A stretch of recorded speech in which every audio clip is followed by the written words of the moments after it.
Tebu Ireng tidak pernah terlibat dalam polemik tentang nasab. Pertama, karena membahas nasab ini tidak ada manfaatnya sama sekali, khususnya bagi pesantren Tebu Ireng. Ya. Yang kedua, tidak penting.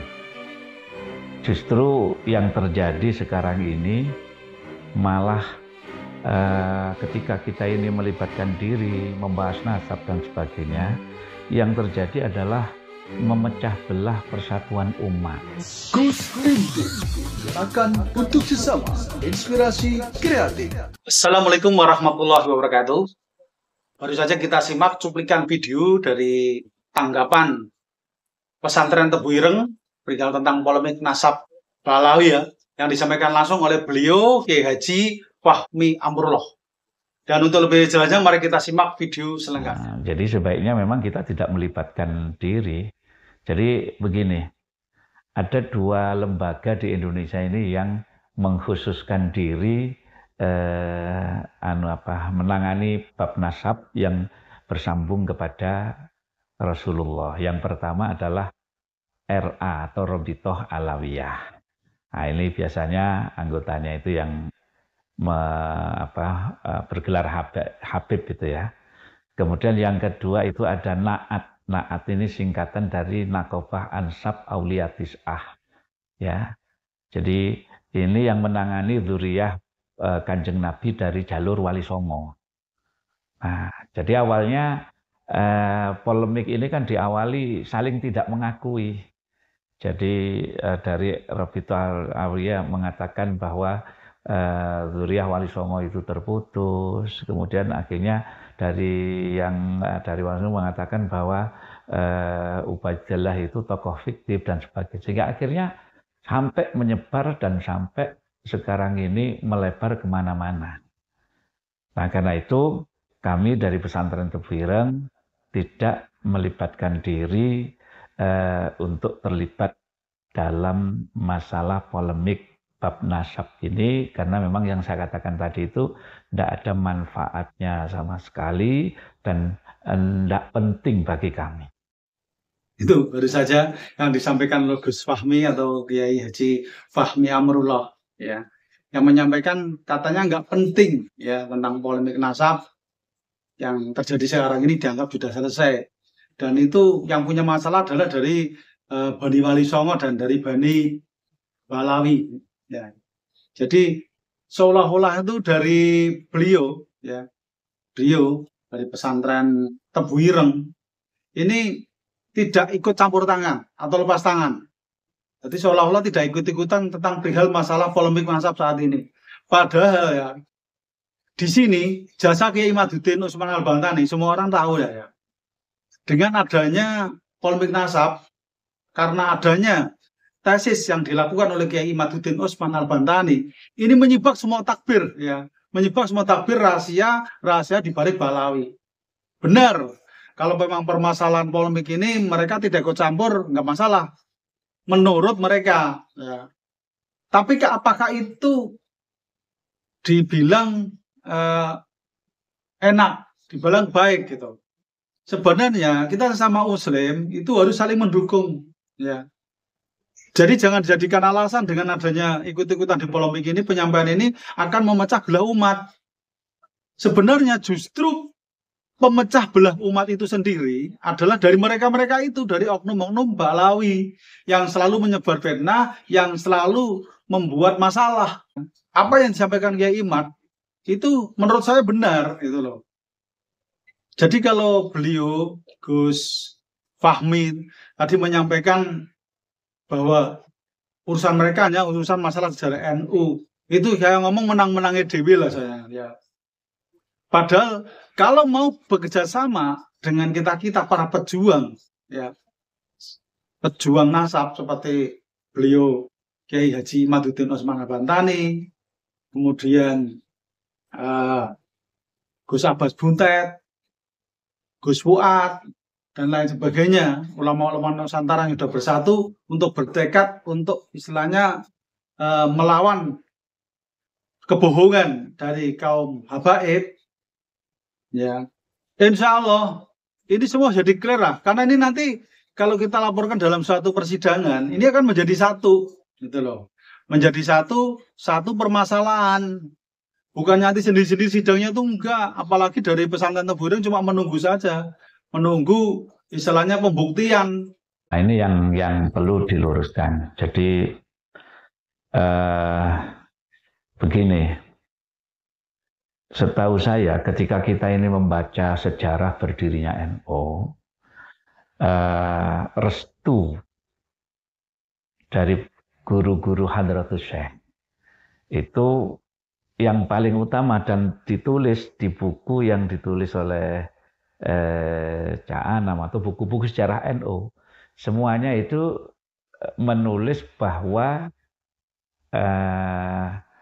sejarah berdirinya NU itu atas restu Syekhona Khalil sebagai gurunya Hadratus Syekh, yang dengan wasilah Kiai As'ad Samsul Arifin sebagai murid daripada Syekhona Khalil yang dipasrahi untuk mengantarkan tongkat, tasbih dan bacaan ya Jabar ya Qahar itu kepada Hadratus Syekh. Nah, dan Kiai As'ad itu wafat tahun 1990. Beliau sempat menceritakan bagaimana restu dari Syekhona Khalil itu diberikan kepada Kiai Hasim. Nah, dan videonya itu ada karena beliau pelaku, ya pelaku. Sehingga akhirnya itulah yang ditulis di buku-buku sejarah berdirinya Nahdlatul Ulama. Adapun klaim bahwa mungkin kalau nggak salah saya pernah dengar itu ada seorang habib yang mengatakan bahwa berdirinya Nahdlatul Ulama itu atas restu 5 orang habaib.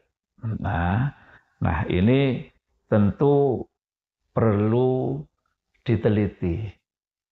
Ya, saya sampai ada yang bertanya, ada yang menjabri saya masalah, karena itu saya sampaikan ketika saya pengajian di mana, di Purwokerto kalau nggak salah, itu saya sampaikan dan dipotong memang oleh yang ngedit itu, hanya itu saja yang disampaikan. Kalau kita lengkap sebenarnya itu tidak ada bab nasab, tapi murni sejarah. Jadi saya ada yang menjabri saya, bukankah satu yang wajar apabila Hadratus Syekh itu kalau mau melakukan sesuatu selalu minta restu gurunya?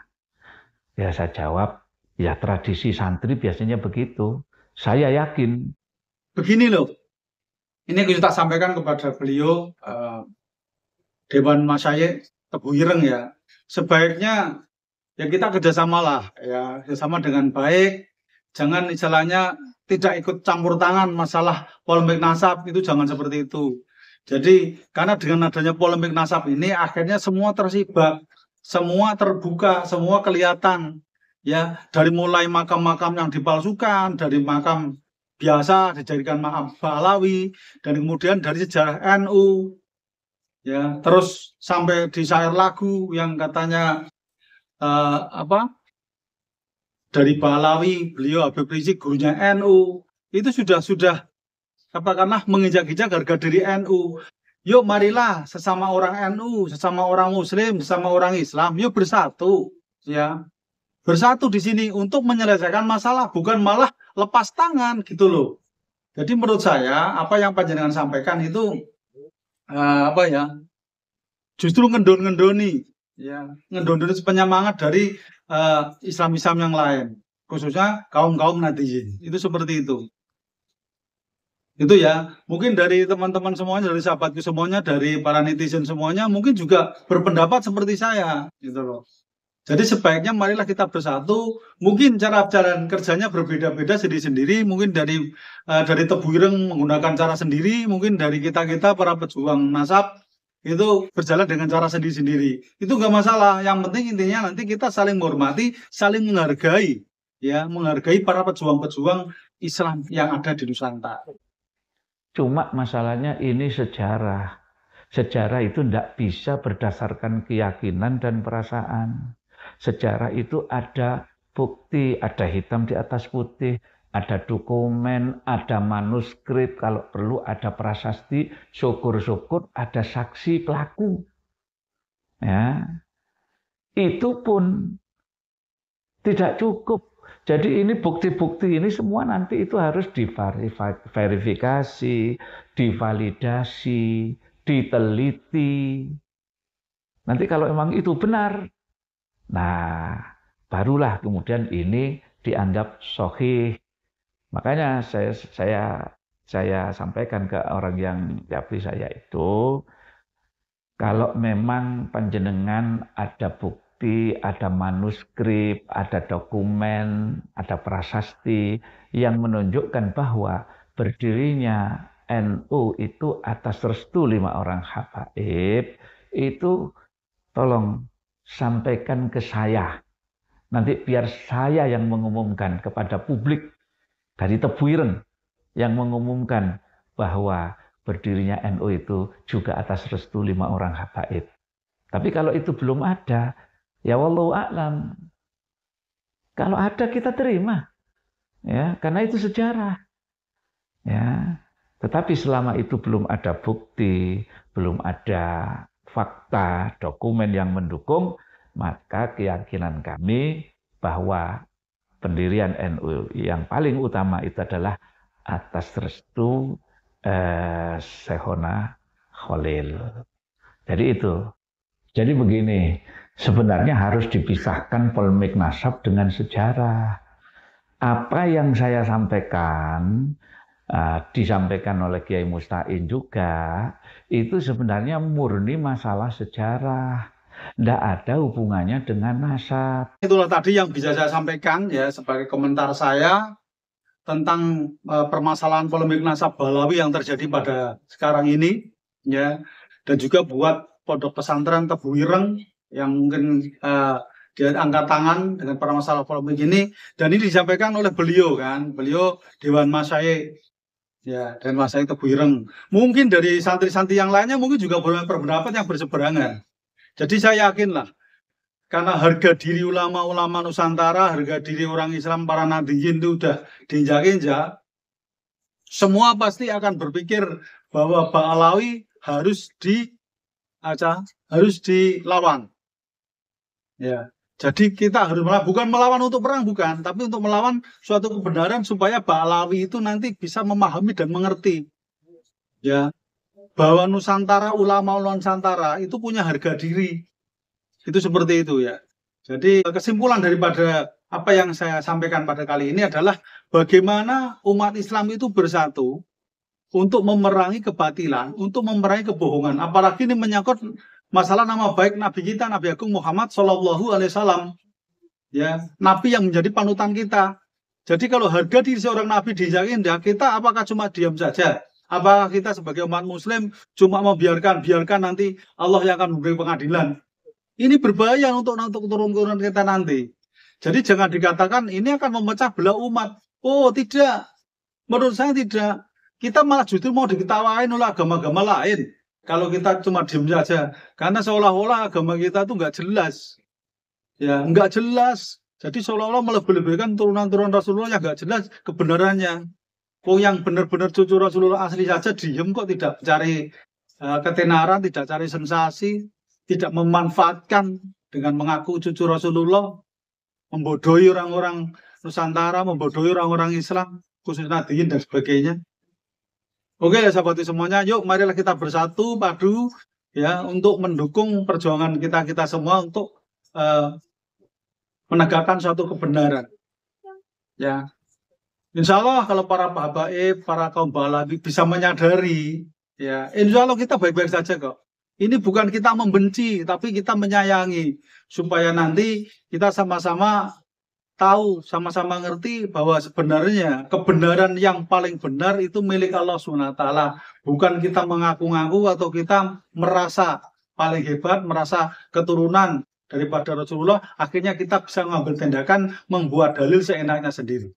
Itu yang biasa saya sampaikan, semoga bisa menjadi inspirasi buat kita semuanya. Wabillahi taufiq wal hidayah. Wassalamualaikum warahmatullahi wabarakatuh. Rahayu, rahayu, rahayu. Gus Rindu, gerakan untuk sesama, inspirasi kreatif.